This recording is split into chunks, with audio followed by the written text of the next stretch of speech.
So this skill and drill is called monster walks. It's to target the tissue into this back hip. You're going to need a band that you're going to place and wrap around right above the knee bend.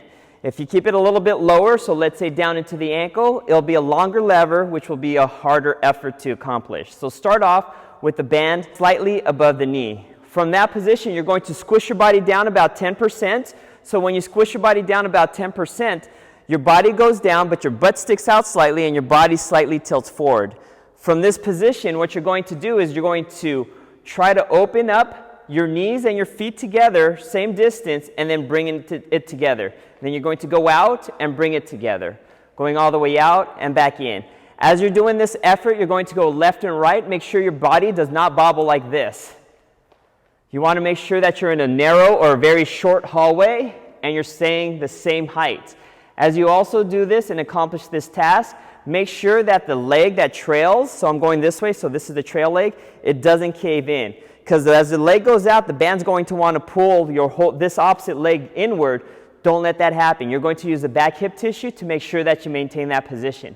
So you're going to go in and back out. So my knees and my feet are relatively in line with each other as I'm going left and right. Another variation to this, instead of going left and right or lateral, you're going to go forward and back. So I'm going to start in this position, and then I'm doing the exact same thing. I'm going to take a step out, and then bringing them together. Step out, and bringing them together.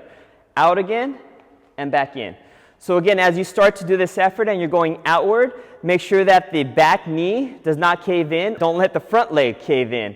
And then bringing them together, and then taking a step diagonally forward. This knee is in line with the foot. This knee is in line with the foot, and then bringing it together.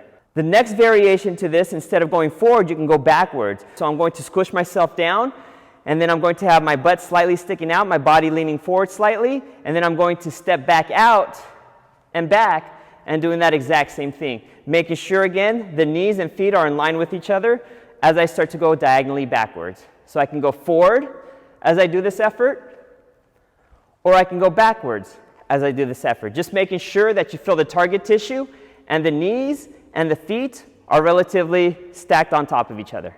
The last effort is actually going into circles. So you're going to start off in the same position, but this time instead of walking left and right, you're actually going to go into a quarter circle. So I'm going to bring this leg, since I'm turning towards my left, I'm going to turn so my foot is pointing at a 90-degree angle relative to the opposite side. So I'm going to go like this. This is still staying in the same position while this is pointing that direction. This leg will want to cave in, don't allow it to. And then I'm going to meet it. And then I'm going to do the exact same thing, going into that same direction, about 90 degrees. So I'm going to go like that and going back here. Then I can go the opposite direction. I'm going to open up about 90 degrees. This leg is staying right there. Don't let it cave in. Keep it in line with the foot.